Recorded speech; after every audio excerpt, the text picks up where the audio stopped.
Olá, queridos amigos, queridos irmãos em Cristo, como vai? Tudo bem com você? Para quem não me conhece, eu sou o professor e presbítero Antônio José. Durante esse trimestre, estaremos estudando sobre eclesiologia, o estudo da igreja, as bases doutrinárias pautadas e fundamentadas por Jesus Cristo por intermédio dos seus apóstolos, e um deles, muito influente, foi Paulo, o apóstolo dos gentios. A lição de hoje é a lição de número 6, e a lição de número 6 traz uma temática: a condição dos gentios sem Deus. O texto de ouro desta lição fala sobre: portanto, lembrai-vos de que vós, noutro tempo, éreis gentios na carne, e chamados incircuncisão, pelos que na carne se chamam circuncisão, feita pela mão dos homens. Efésios capítulo 2, versículo de número 11. A verdade prática desta lição fala: outrora, sem Deus, por meio de Cristo, os gentios tornaram-se descendência de Abraão e herdeiros das promessas. Meus amigos e meus irmãos, o primeiro tópico desta lição fala chamados incircuncisão.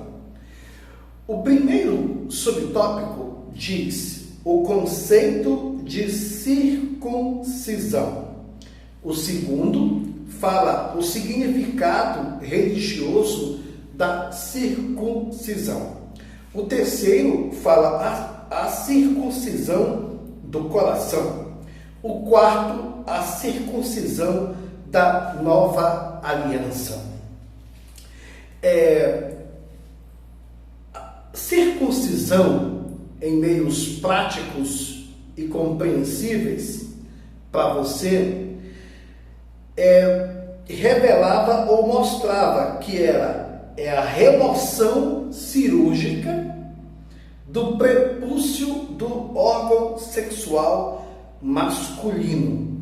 Era prescrito na lei mosaica como um sinal externo de quem pertencia ao povo de Deus, à nação de Israel.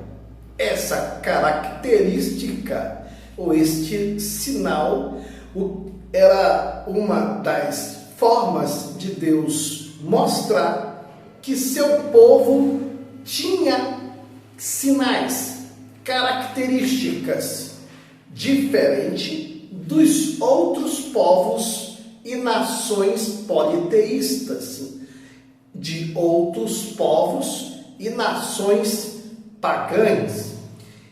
Essa era muito enfática entre os filhos de Israel, entre os nascidos até o 8º dia, e homens.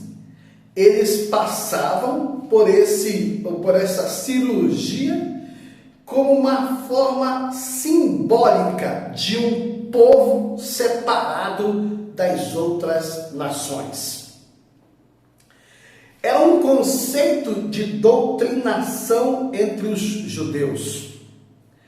Também é algo pautado nas Escrituras Sagradas, quando Deus, na verdade, fez isso e mostrou isso como sinal em Gênesis, capítulo de número 17, versículo 14.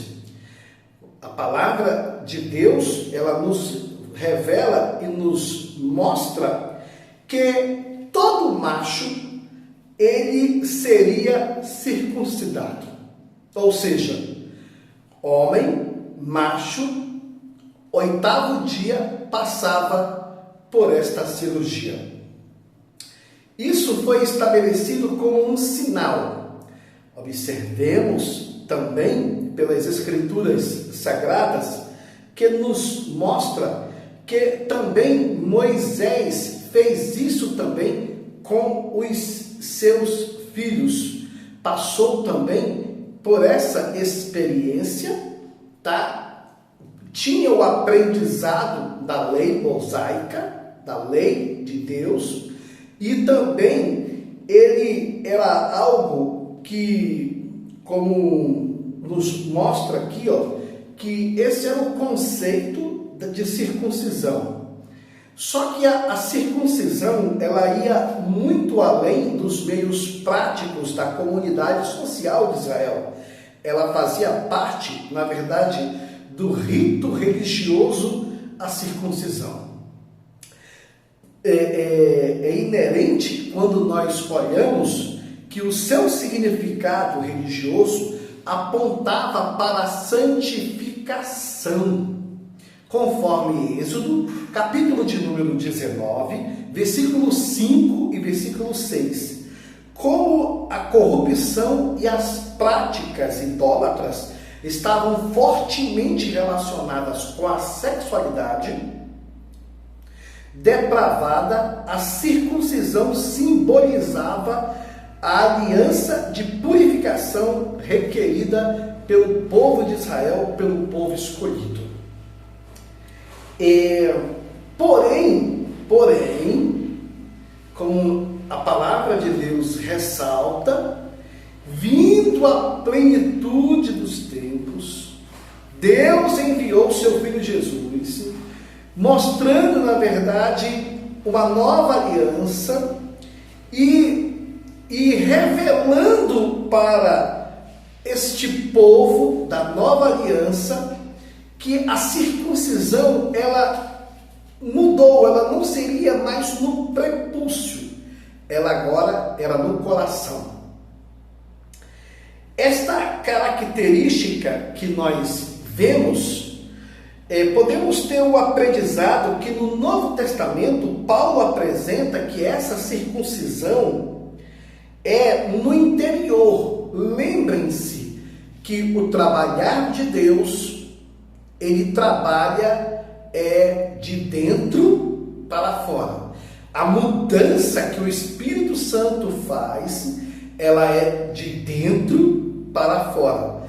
O simbolismo da circuncisão agora era uma marca do coração que ficava na vida da pessoa.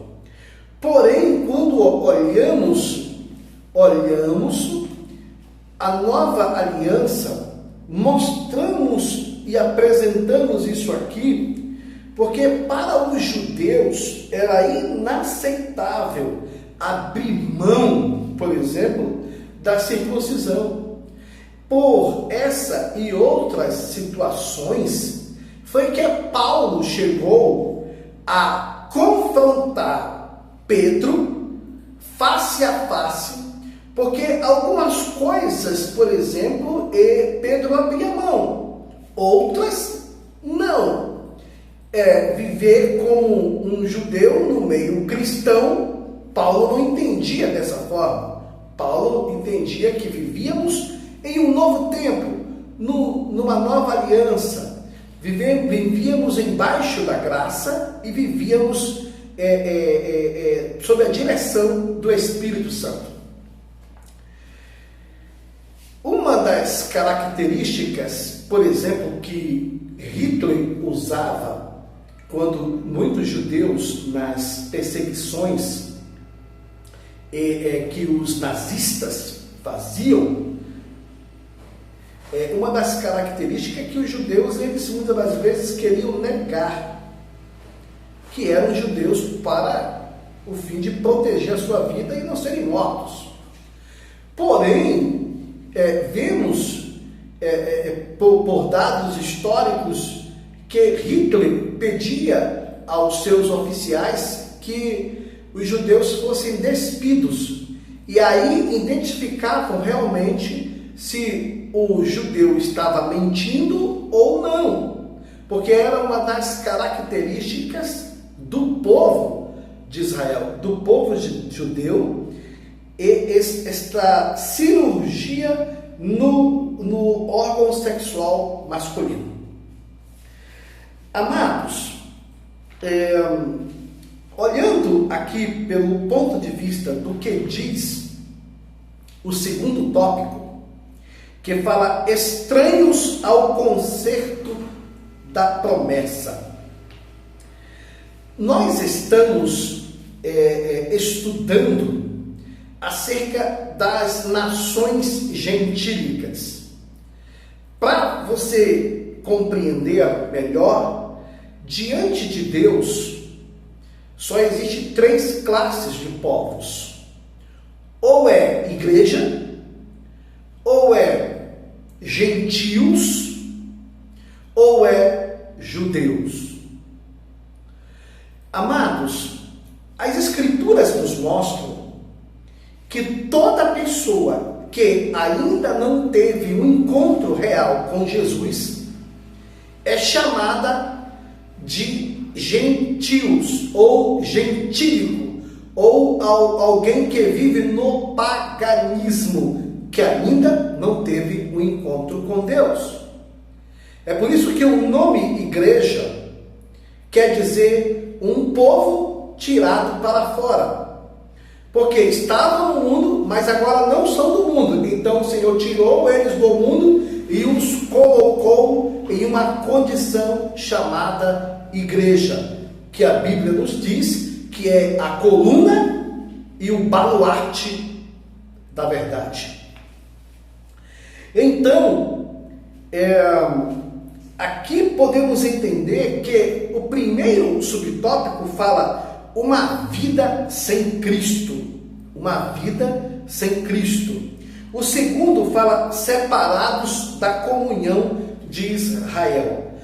Paulo, ele nos apresenta, por intermédio desse conselho, a igreja de Éfeso, e nos orienta que os judeus viviam em comunidades fechadas e os gentios eram, na verdade, habituados com o paganismo, vários deuses, viviam uma vida completamente politeísta e viviam uma vida completamente sem nenhum compromisso com o Criador. Porém, a lei, a Bíblia diz que foi dada aos judeus, e também os seus mandamentos e também as suas promessas. Nós somos os israelitas espirituais. Nós temos a lei, a palavra de Deus, nós temos as promessas de Deus, nós temos os privilégios de ser filhos de Deus enxertados na videira. Porém, quando olhamos por esse prisma aqui, percebemos que vivíamos separados da comunidade de Israel, vivíamos longe. Hoje o nosso nome é igreja, porém, outrora nós éramos completamente separados da comunhão de Israel, ou seja, não tínhamos comunhão com o Senhor. Observe que isso nos faz olhar para o Antigo Testamento. Havia, na verdade, promessas e privilégios para aquele que seguia Jesus, seguia o Senhor, seguia as leis, seguia os mandamentos. Tanto é que Deuteronômio, capítulo de número 28, 27, nos mostra o Monte Ebal. 28 nos mostra o Monte Gerizim. No Monte Ebal, fala das maldições daquele que não obedece os mandamentos, não obedece às leis. E no Monte Gerizim, nos revela as bênçãos daquele que honra a Deus e obedece ao Senhor. Aqui, quando olhamos, por exemplo, o subtópico número 3, nós percebemos algo chamado alienados aos pactos das promessas. Amados, Deus é Deus de promessas. Você tem promessas de Deus. E essas promessas de Deus, elas estão condicionadas. Preste atenção que isso, a teologia da prosperidade não fala. Elas estão condicionadas à obediência.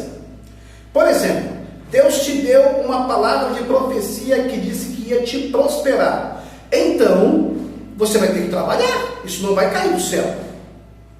Não, Deus te deu uma promessa que Ele ia te fazer um mestre, um grande professor de Bíblia, um homem influente no púlpito para ensinar. Então, você vai ter que sentar, ter paciência para estudar, ser aplicado na leitura, ler, reler, estudar de forma muito dedicada para que você tenha resultado e que as promessas de Deus se cumprem ou se cumpram.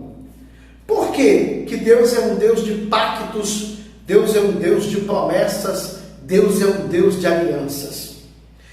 Amados, existe na Bíblia e no Antigo Testamento pelo menos 3 pactos e alianças que Deus fez. Primeiro, Ele fez com Abraão. Gênesis capítulo 12, versículo de 1 em diante. Chega a fazer um chamado e diz assim, que sai da tua terra, do meio da tua parentela, e vai para o lugar que eu vou te mostrar. Observe, aí ele promete para Abraão que ia fazer de Abraão uma grande nação, promete para Abraão que da semente dele, na verdade, ia ser uma semente que próspera. Agora tem um detalhe, estava condicionado a ele obedecer ao Senhor. Então, esse aqui é um aprendizado que nos revela que as promessas e os pactos de Deus estão completamente interligados à obediência. A segunda é quando nos revela, em Deuteronômio 28, de 1 a 14, é o pacto mosaico. O anterior que eu falei, o pacto abrâmico. O segundo agora é o pacto mosaico, que é onde Deus promete, se a pessoa honrar a Ele, Ele vai honrar esta pessoa. Então, este aqui é o pacto mosaico, que fala sobre a obediência que existia para aquele que realmente, e existe para aquele que realmente honra ao Senhor.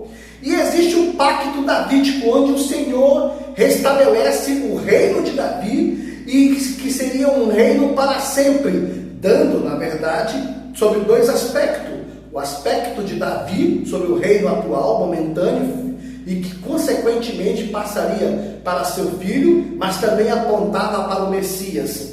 Então, isso aqui nos revela algo que precisamos pensar e repensar, como é dito aqui no terceiro tópico, sem esperança e sem Deus. Amados, só para fazer uma conclusão aqui, sem esperança e sem Deus. Primeiro, o subtópico fala desprovidos de esperança, o segundo fala sem Deus no mundo. A função do diabo é sempre roubar a esperança das pessoas, tirar a fé e a confiança que elas têm em Deus. Observe, amados, algo interessante que eu aprendi aqui nessa lição. Primeiro, Satanás ele tem como que, vou chamar aqui de 2 motores, 2 influências, 2 partidas. Uma, ele influencia o mundo politeísta. Sabe aquela pessoa, ou aquelas pessoas que dizem que todos os caminhos levam a Deus? Pois é. Isso nos faz pensar que o diabo ele quer trazer sempre uma confusão na cabeça das pessoas. Segundo, ele revela e nos mostra também, para o que eu aprendi, posso falar aqui que foi um aprendizado, ele influencia também o motor, a ignição, a partida do mundo ateísta, do mundo ateu. O mundo ateu é um mundo sem Deus. sem prestação de contas, sem uma vida de transparência ou uma vida de compromisso com Deus. Então, o inimigo ele age de forma politeísta, influenciando ali como era nas nações gentílicas, e segundo, ele age também no mundo ateísta, ou seja, uma religião sem Deus, e no mundo politeísta, vários deuses, trazendo, sabe o que? Confusão, para que a pessoa nunca enxergue o que a Bíblia diz, João 14, versículo 6, que Jesus Cristo é o caminho, a verdade e a vida. E aqui eu termino esta aula te agradecendo e te pedindo, em nome de Jesus, deixe o seu like, se inscreva no nosso canal, porque eu estou sendo muito abençoado, estudando esta lição, e eu estou aqui, uma honra muito grande, repassar esse aprendizado para você. Um grande abraço e até o próximo vídeo.